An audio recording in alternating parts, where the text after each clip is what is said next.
Approach क्या होनी चाहिए, सिलेबस हमसे क्या कहता है, और हम पूरे सेगमेंट को कैसे लेकर जाएंगे। तो पहले भी डिस्कशन आपसे बात करूंगा। मैं देख रहा हूँ यहाँ पर हमारे कई नए बच्चे हैं जो अभी जिन्होंने अपनी तैयारी करनी शुरू की है।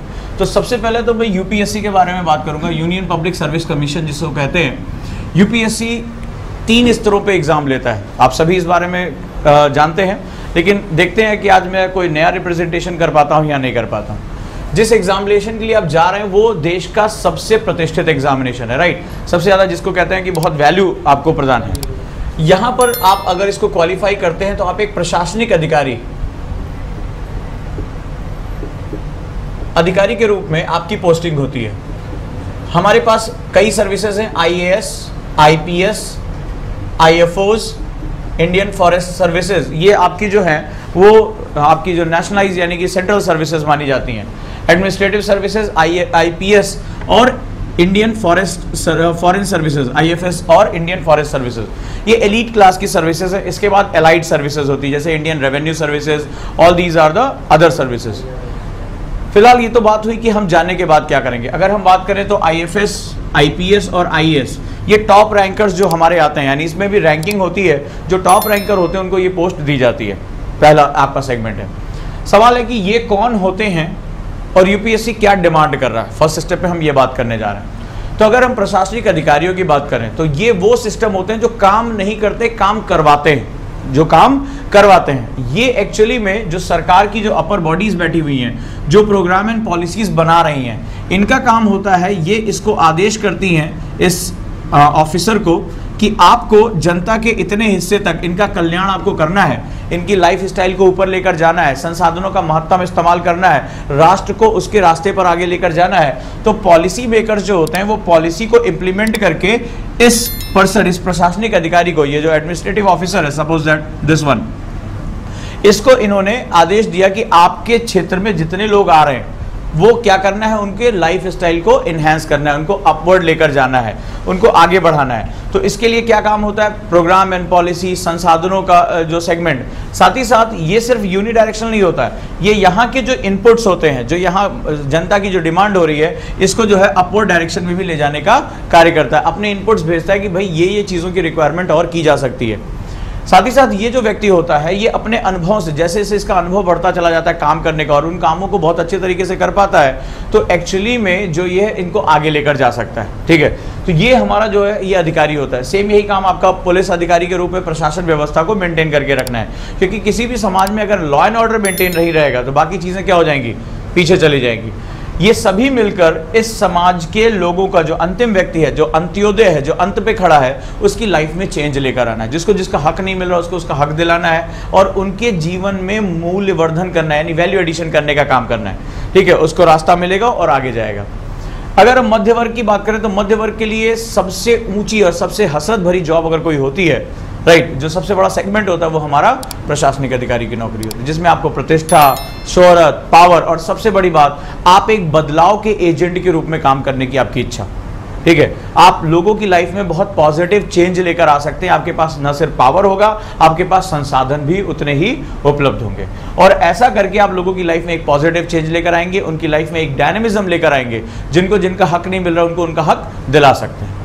पर सवाल है कि इस पूरी प्रक्रिया में वो किन लोगों को पसंद करते हैं, किन लोगों को चाहते हैं, कौन से लोग ऐसे हैं जो उनके काम के हैं। इस बात को समझना बहुत ज़रूरी है, क्योंकि जनरली 13 लाख लड़कों ने फॉर्म भरा था और 13,333 के आसपास मेंस की कॉल आई है, जिसमें फाइनली 890 लड़के सेलेक्ट होंगे। देखो मेरी बात को, 13 लाख लोगों ने फॉर्म भरा, राइट, 13,333 के आसपास जो है वो मेंस की कॉल आई है इस बार, और इसमें से केवल 890 स्टूडेंट फाइनली रिकमेंड होंगे यूपीएससी के लिए, और उसमें से हार्डली जो है वो 85 के आसपास जो है आईएएस बनेंगे, रिमेनिंग 135 के आसपास जो है वो आईपीएस बनेंगे, राइट। ये आपकी सर्विसेज रहेंगे, रिमेनिंग एलाइड सर्विसेज में चले जाएंगे। आप देख रहे हो कहाँ कहानी शुरू हुई और कौन लोग पहुंच रहे हैं, कहाँ से कहानी शुरू हुई, कौन लोग पहुंच रहे हैं। अब सवाल ये कि बहुत कठिन है, इसका मतलब ये तो नहीं, ये बहुत आसान एग्जाम है, बहुत आसान एग्जाम है। सिर्फ सवाल है कि आपका एटीट्यूड क्या है। जनरली जब हम क्लासेस शुरू करते हैं, भूगोल की क्लास में शुरू कर रहा हूँ, हाँ भाई भूगोल पढ़ना शुरू किया, आपको पर्पस ही नहीं पता है कि आप पढ़ना क्यों चाहते हैं, क्योंकि यही भूगोल छठी क्लास वाले बच्चे को भी तो पढ़ना है, कहता है ना एनसीईआरटी ले लेना, बोला जाता है ना। तो एनसीईआरटी तो बेचारा वो छठी क्लास का बच्चा भी अपने पिताजी की मार से बचने के लिए पढ़ा जा रहा है, ठीक है। आपने कहा कि भाई फलाना सविंदर सिंह पढ़ लेना, सविंदर सिंह तो यूनिवर्सिटी में भी पढ़ाई जा रही है। यूनिवर्सिटी में छठी क्लास वाले बच्चे को ये है कि किसी तरह पास हो जाए तो 7वीं में चले जाएं। यूनिवर्सिटी वाले बच्चे को है कि भैया किसी तरह 65% 60% नंबर आ जाए, हम फर्स्ट डिवीजन हो जाए। लेकिन तुम्हारे केस में ना तो तुम्हें पास होना है और ना तुम्हें परसेंटेज लाना है, तुम्हें तो एक गला काट प्रतियोगिता हो रही है, उसमें आपको एक एज लेना है। सवाल है किताब सेम है लेकिन रिक्वायरमेंट क्या है, बिल्कुल अलग है। ये वो पॉइंट है जो हमारा जो है मिसिंग चलता है, हमारे स्टूडेंट को ये बात बताई नहीं जाती है। हाँ भाई चलिए ज्योग्राफी पढ़ लीजिए, हिस्ट्री पढ़ लीजिए, पढ़ कौन नहीं रहा ये बताओ। इस समय मुखर्जी नगर में कौन सा स्टूडेंट ऐसा होगा जिसके पास एनसीईआरटी नहीं है? कोई स्टूडेंट है ऐसा? शायद ही कोई हो, सबके पास वो बुक अवेलेबल है। कौन सी बुक ऐसी है जो उसके पास है नहीं? अब तो सब डिजिटल हो गया है। पर सवाल है कि क्या हर स्टूडेंट सिलेक्शन पा रहा है? नहीं पा रहा है, या उसके आसपास पहुंच रहा है? नहीं पहुंच रहा है। क्यों नहीं पहुंच रहा है? उसका कारण है कि उसको पता ही नहीं है कि ये एग्जाम है क्या और ये किन लोगों को मांग रहे हैं। आपने कहा कि सर इतने लोगों में से केवल इतने लोग सिलेक्शन होते हैं, बड़ी बड़ी आंखें करके हम कहते हैं। बहुत हमने सुना होगा बाहर कई घंटे पढ़ना पड़ता है, 14 घंटे पढ़ना पड़ता है, सुना होगा बहुत, ये कॉमन एक फेनोमेना चलता है, ठीक है। चलो भाई अगर ऐसा होता, ये ब्रिलियंट लोगों का या बहुत घंटे पढ़ने वालों का एग्जाम होता, तो भैया हम सारे आईआईटी से गोल्ड मेडलिस्ट उठा लेते और बोलते भैया तुम आईएएस बन जाओ, एक छोटा सा एग्जाम दे दो, ये 4 क्वेश्चन लगा दो, तुम तो ब्रिलियंट हो ही, तुम भैया जेएनयू के टॉपर हो, तुम डीयू के टॉपर हो, 90% वाले 80% वाले हो, तुम्हारे पास तो बहुत बुद्धि है, तो आ जाओ। तो बेचारे शिव साय अवस्थी जो गाँव से पढ़े थे, ठीक है, हिंदी मीडियम, हाईएस्ट परसेंटेज ही बेचारे की 58%, उनको तो आईएएस बनना ही नहीं चाहिए था। प्रियंका निरंजन जिनका 5 अटेम्प्ट में कुछ नहीं हो रहा था, 6ठे अटेम्प्ट में उन्होंने 20वीं रैंक मार दी, होना ही नहीं चाहिए था। गांव देहात का लड़का जिसके पास कुछ नहीं है, कोई संसाधन नहीं है, उसको आईएएस बनना ही नहीं चाहिए था। ये तो एक ऐसा एग्जाम है जो आपसे परसेंटेज भी नहीं पूछता। अगर ब्रिलियंसी का एग्जाम होता तो बोलता ना कि 80% से अगर कम है तो फॉर्म ना भरें। आप कभी भी आईटी कंपनियों में जाएंगे, अगर आप मान लीजिए इंजीनियरिंग कॉलेज से पढ़े हैं, तो जब आईटी कंपनी आते हैं उसमें बोला जाता है कि 60% के अबव हो तभी आप कैंपस इंटरव्यू के लिए अप्लाई करिए, जब 10th-12th में होता है कि नहीं होता है। लेकिन इसमें तो कुछ नहीं मांगते हैं। तुम किसी भी भारतीय भाषा से पढ़े हो, कन्नड़ से पढ़े हो, उड़िया से पढ़े हो, बंगाली से पढ़े हो, किसी से कोई मतलब नहीं है। कोई भी परसेंट है तुम्हारी, बस खाली ग्रेजुएट होना चाहिए। ये भी नहीं कह रहा है कि रेगुलर या करेस्पॉन्डेंट, कुछ नहीं मांग रहा है, कुछ भी नहीं मांग रहा है। इसका मतलब इसकी रिक्वायरमेंट कुछ और है, क्योंकि बड़े बड़े गोल्ड मेडलिस्ट जो हैं वो यहीं रह जाते हैं। और एकदम सिंपल सा लड़का जिसके बारे में उसके माँ बाप भी कहते थे पता नहीं कुछ कर पाएगा कि नहीं कर पाएगा, वो खटाक से मार देता है। उन्मुल खेर को देखो 420th रैंक, माँ बाप ने घर से निकाल दिया, कुछ नहीं है, 20-20, 30-30 रुपए में ट्यूशन पढ़ाया, ठीक है, ताकि खर्चा निकले, और आज देखो फर्स्ट अटेम्प्ट में ही 420वीं रैंक। क्या मस्त मारा, जबकि डॉक्टर ने मना कर दिया आपको बोन डिसऑर्डर डिसीज है, एक भी अगर कहीं गिर पाए हड्डियां हमेशा के लिए टूट जाएंगी, इतने कठिन ऑपरेशन से होकर गुजरी, ये हो कि जीवित रहेंगी कि नहीं रहेंगी, ये देखो हो गया।